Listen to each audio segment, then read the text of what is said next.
dan Ibu akan mengajar anak-anak dalam pendidikan agama Kristen. Tetapi sebelum itu, Ibu akan memperkenalkan diri supaya anak-anak tidak bertanya-tanya. Ya, nama Ibu Arlina Suade, ya, kalau dipanggil Ibu Nina. Ya, Ibu adalah mahasiswa PPG IAKN Ambon, sementara dalam mengikuti perkuliahan, dan Ibu adalah masuk dalam rombel 32. Ibu berasal dari Kabupaten Poso, Provinsi Sulawesi Tengah. Jadi untuk perkenalan hanya sekian. Terima kasih. Anak-anak, apa kabar semua? Iya, kita bersyukur ya sampai hari ini Tuhan masih tetap memelihara kita, menjaga kita diberikan kekuatan kesehatan, dan kita patut mengucap syukur kepada Tuhan yang mempunyai kehidupan ini. Anak-anak, sekarang kita akan masuk dalam materi pelajaran pendidikan agama Kristen dan budi pekerti. Tetapi sebelum kita belajar melakukan proses belajar mengajar, kita akan berdoa, kita minta kekuatan daripada Tuhan. Mari kita berdoa.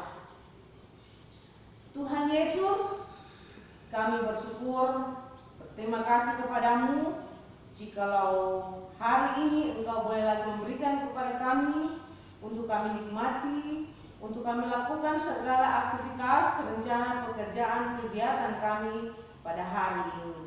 Kami bersyukur Tuhan, kami boleh menerima lagi hari yang baru untuk kami menjalaninya. Tuhan Yesus, saat ini kami anak-anak kelas 4 akan mempersiapkan diri mengikuti proses belajar pendidikan agama Kristen.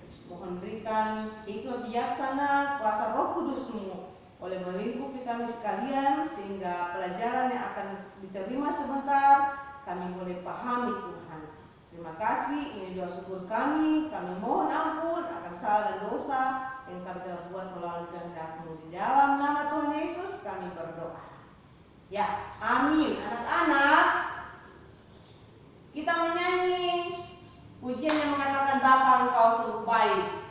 Kita mulai. Bapa Engkau sungguh baik, kasih-Mu melimpah di hidupku. Bapa-Ku berterima kasih berkat-Mu hari ini yang Kau sediakan bagiku. Tunaikan syukurku buat hari yang Kau beri. Tak habis-habisnya kasih dan rahmat-Mu, selalu baru dan tak pernah terlambat pertolongan-Mu. Besar setia-Mu di sepanjang hidupku. Ya, anak-anak, kita akan masuk dalam materi pelajaran hari ini, tetapi sebelumnya kita akan baca Alkitab. Firman Tuhan terdapat dalam Pengkhotbah pasal 3. Kita akan baca ayat 1 sampai ayatnya yang ke-14. Pengkhotbah pasal 3 ayat 1 sampai 14. Anak-anak buka Alkitab.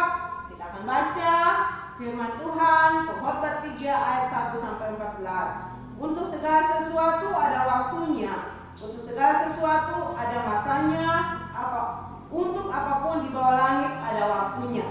Ada waktu untuk lahir, ada waktu untuk meninggal, ada waktu untuk menanam, ada waktu untuk mencabut yang ditanam, ada waktu untuk membunuh, ada waktu untuk menyembuhkan, ada waktu untuk merombak, ada waktu untuk membangun, ada waktu untuk menangis, ada waktu untuk tertawa, ada waktu untuk meratap, ada waktu untuk menari, ada waktu untuk membuang batu, ada waktu untuk mengumpulkan batu, ada waktu untuk memeluk, ada waktu untuk menahan diri dari memeluk, ada waktu untuk mencari, ada waktu untuk membiarkan rugi, ada waktu untuk menyimpan, ada waktu untuk membuang, ada waktu untuk merobek, ada waktu untuk menjahit, ada waktu untuk berdiam diri, ada waktu untuk berbicara, ada waktu untuk mengasihi, ada waktu untuk membenci, ada waktu untuk perang, ada waktu untuk damai. Apakah untung pekerja dari yang dikerjakannya dengan berjerih payah? Aku telah melihat pekerjaan yang diberikan Allah kepada anak-anak manusia untuk melelahkan dirinya. Ia membuat segala sesuatu indah pada waktunya, bahkan ia memberikan kekekalan dalam hati mereka. Tetapi manusia tidak dapat menyelami pekerjaan yang dilakukan Allah dari awal sampai akhir. Aku tahu bahwa untuk mereka tak ada yang lebih baik daripada bersuka-suka dan menikmati kesenangan dalam hidup mereka. Dan bahwa setiap orang dapat makan, minum, dan menikmati kesenangan dalam segala jerih payahnya, itu juga adalah pemberian Allah. Aku tahu bahwa segala sesuatu yang dilakukan Allah akan tetap ada untuk selamanya. Itu tak dapat ditambah dan tak dapat dikurangi. Allah berbuat demikian supaya manusia takut akan Dia. Itulah firman Tuhan yang akan kita pelajari lewat pembelajaran saat ini. Jadi tema hari ini adalah Allah hadir dalam berbagai peristiwa. Ya, anak-anak yang akan menjadi tujuan pembelajaran kita lewat pelajaran hari ini adalah hadir dalam berbagai peristiwa, yaitu yang pertama tujuan pembelajaran menganalisis karya dan kehadiran Allah. Dua, menganalisis bentuk-bentuk kehadiran Allah melalui berbagai ciptaan dan peristiwa kehidupan manusia. Menjelaskan arti Allah hadir. Membuat sebuah puisi atau cerita singkat tentang pengalaman atas kehadiran Allah dalam hidupnya. Menyatakan sebuah janji atau komitmen untuk bersyukur atas kehadiran Allah. Ya, anak-anak, tentunya dalam kehidupan kita ini ada dua macam ya yang kita rasakan ya, perasaan senang dan perasaan tidak senang. Di dalam kehidupan kita ya, pasti anak-anak dalam menjalani kehidupan tidak selamanya akan mengalami hal-hal yang menyenangkan. Pasti ada hal-hal juga yang tidak menyenangkan ya. Kita sakit ya, berarti kita ada sehat ya. Kalau kita gembira berarti ada tidak gembira. Jadi Tuhan memberikan hal-hal ini, dua macam ini, itu untuk membuat supaya kita manusia itu tahu bersyukur, tahu takut kepada Tuhan. Allah Maha tahu, mengetahui apa yang diberikan kepada kita ya. Hari ini kita bisa senang, merasakan kesenangan, besok lusa kita akan merasakan kesedihan. Nah, jadi itu dua hal yang Tuhan perkenankan diberikan kepada manusia supaya manusia itu tahu bersyukur, berterima kasih, terus tahu takut kepada Dia. Ya, anak-anak, ada dua peristiwa yang akan Ibu bahas lewat materi ini. Ya, ada tokoh di mana tokoh itu selama dia hidup dia merasakan kesenangan. Ya, juga ada tokoh yang juga merasakan yang namanya kepahitan. Ya, anak-anak, pada umumnya setiap orang merindukan peristiwa menyenangkan dalam hidupnya. Tidak ada orang yang mau untuk setiap hari dia tersakiti. Ya, tidak ada orang mau setiap hari apa yang dia lakukan membuat dia sedih. Tidak ada. Orang mau supaya hidup ini aman-aman saja ya, senang-senang saja. Nah, itu. Kamu tentu merindukan ya saat berulang tahun. Ya, contohnya berulang tahun. Setiap kita yang berulang tahun pasti gembira ya. Di saat kita berulang tahun diberikan hadiah, ya, dirayakan ramai dengan teman-teman dan itu membuat kita senang. Ya, itu. Kemudian kalau kita mendapat hadiah, ya, apalagi kalau kita naik kelas, pasti orang tua senang diberikan hadiah kepada kita. Nah, kita juga senang kan kalau diberikan hadiah, tentunya kita senang. Kemudian kalau selesai kita mengakhiri semester, ya diberikan Ibu Guru kasih kesempatan libur 2 minggu. Jadi biasa libur 2 minggu itu kita pergunakan pergi berwisata. Jadi ketika kita berwisata, tentunya hal-hal yang menyenangkan hati kita itu yang kita alami. Ya, itu contoh ya. Kemudian mungkin ada anak-anak yang suka bosan di rumah. Saya mau pergi sama teman di sana, pergi mengunjunginya, sampai sana bisa berbagi cerita. Itu membuat kita senang. Jadi itu hal-hal yang membuat hati kita senang. Saat-saat menyenangkan memang sangat berharga bagi semua orang. Oleh karena itu, sangat manusiawi ketika setiap orang menyukai peristiwa menyenangkan, bahkan berusaha menciptakan suasana menyenangkan dalam hidupnya. Kejadian 12 ayat 1 sampai 10 itu mengisahkan Abram yang memiliki sanak saudara dan kekayaan berupa tanah dan hewan serta hidup nyaman di Ur Kasdim.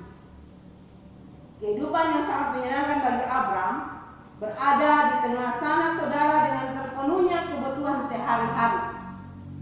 Di tengah peristiwa menyenangkan itu, Abram dipanggil Allah untuk meninggalkan sanak saudara dan negerinya. Abram diminta pergi ke tanah yang akan ditunjukkan Tuhan Allah kepadanya. Abram yang saat itu belum memiliki keturunan taat dengan panggilan Allah. Ketaatan Abram kepada Allah membuat perubahan besar dalam sejarah hidupnya. Hal itu menjadi peristiwa yang menyenangkan baginya.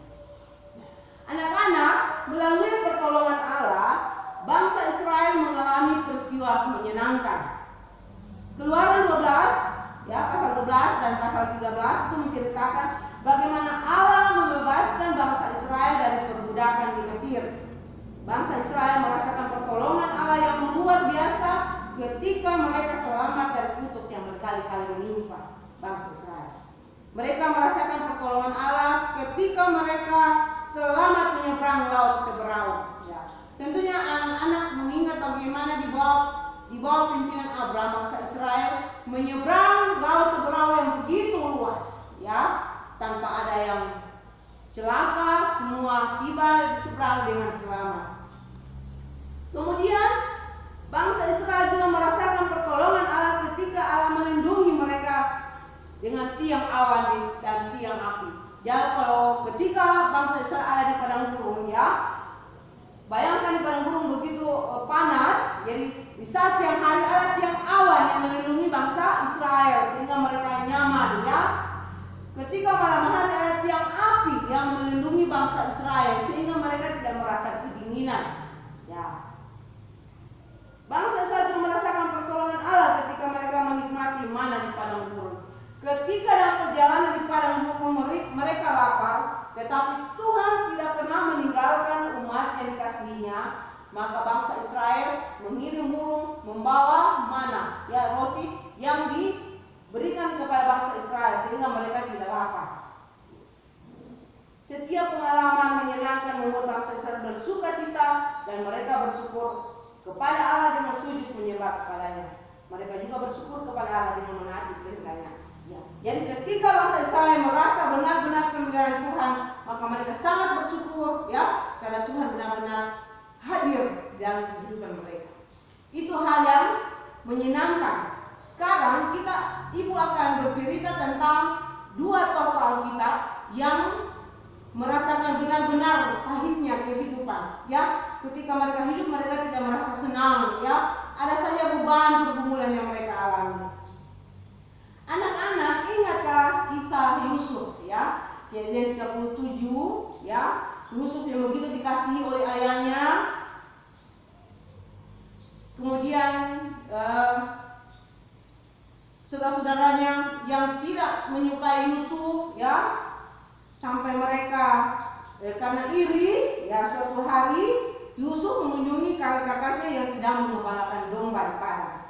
Saudara-saudara Yusuf melihat bahwa inilah saat yang tepat untuk membalas dendam mereka.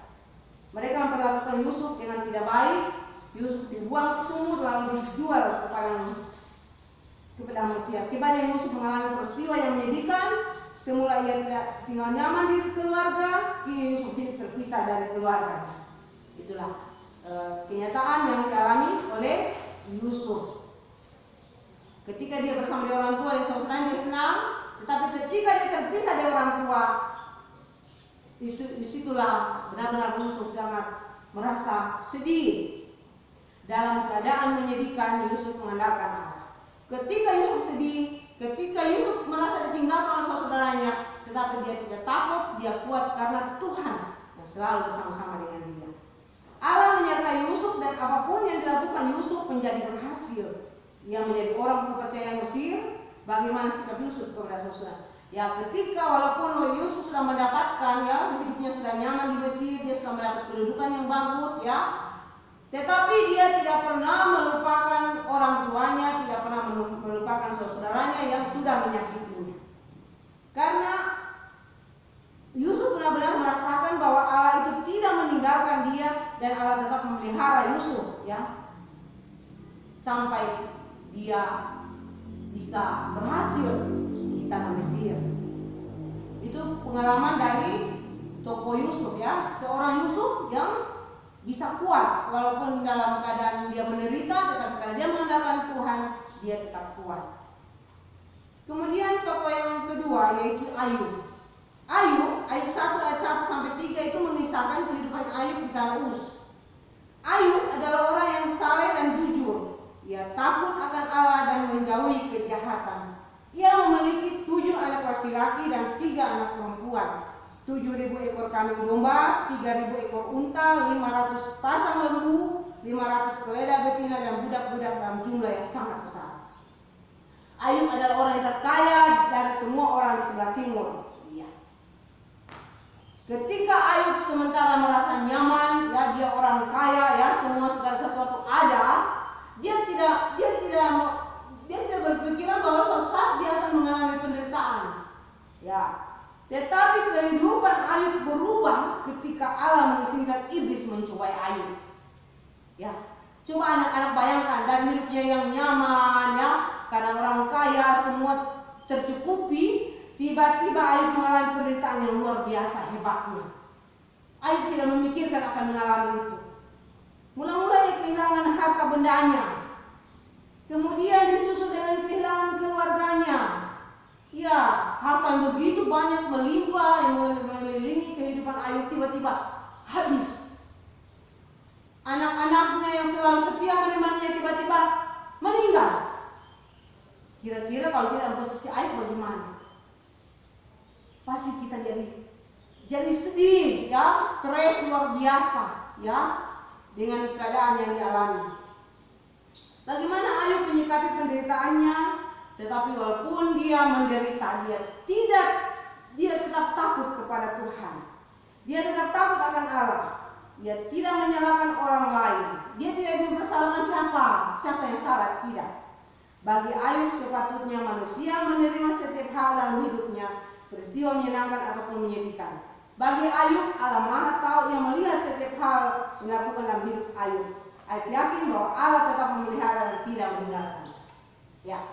Jadi itulah tokoh, ya, yang merasa nyaman terus, ya, senang dia. Kemudian ada tokoh yang merasakan beban, ya, pahitnya kehidupan.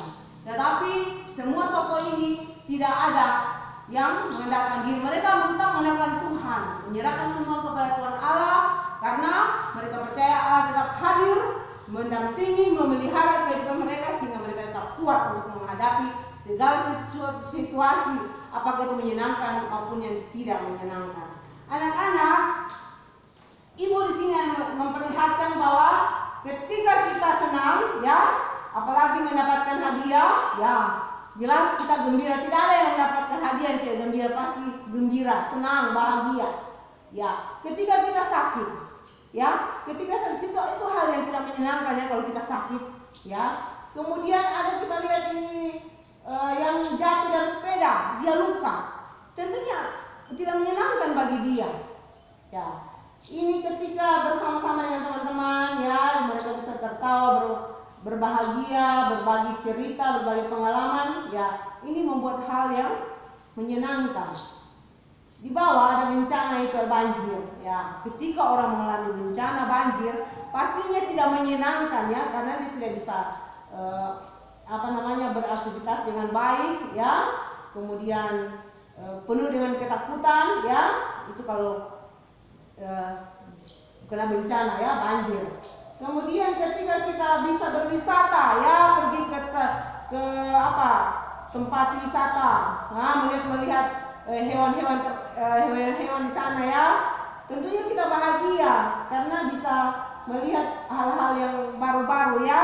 Itu yang membuat Jadi kehidupan kita ini ada yang menyenangkan dan ada yang tidak menyenangkan. Ya. Sebelum ibu tutup, ibu hanya ingin mengingatkan ya, sekarang kita menghadapi bangsa Israel bahkan seluruh dunia mengalami bahkan penuh dengan ketakutan menghadapi pandemi COVID-19. Tetapi kita percaya bahwa walaupun kita dengan banyak aturan-aturan yang harus kita lakukan, ya, mencuci tangan, kemudian memakai masker, ya, itu merupakan hal yang baru yang harus kita lakukan. Jadi walaupun bagi kita tidak menyenangkan, tetapi itu harus kita lakukan. Kita percaya dan kita menghadapi wabah COVID-19 ini, kita tidak perlu takut karena Allah yang selalu hadir menemani kita di dalam berbagai situasi kehidupan kita, yang menyenangkan maupun tidak menyenangkan. Asal kita percaya akan kita mampu lampaui, karena kita yakin Allah tetap hadir menemani kita, memelihara kita, menjaga dan melindungi kita. Ya, itulah materi pelajaran kita pada pagi hari ini. Allah hadir dalam berbagai peristiwa kehidupan. Ya, ibu akan memberikan tugas buat anak-anak dari membuat puisi sesuai dengan pengalamannya, ya, pengalamannya sehari-hari, ya. Kalau apakah itu menyenangkan atau tidak menyenangkan, itu dituangkan dalam suatu tulisan, ya. Jadi itu nanti tugas untuk di rumah, ya. Anak-anak, materi pelajaran kita pagi hari ini sampai di sini. Dan sekali lagi sebelum ibu tutup, ibu hanya mengajak kepada kita harus hidup takut kepada Tuhan. Kita harus hidup dan selalu menyerahkan seluruh kehidupan kita supaya Tuhan pimpin, sertai, dan kita selalu diberikan keselamatan. Ya. Anak-anak, sekarang pertemuan kita pada pagi hari ini akan ibu tutup, dan sebelum kita berdoa, mari kita menyanyi terima kasih Tuhan. Terima kasih Tuhan, terima kasih Tuhan, Tuhan sudah layani kami, terima kasih Tuhan, amin. Ya, mari kita berdoa, semua puji tangan, tutup mata, mari kita berdoa.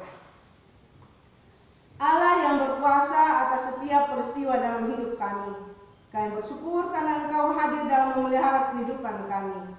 Kami bersyukur karena Engkau mengizinkan kami mengalami peristiwa menyenangkan maupun menyedihkan dalam hidup kami.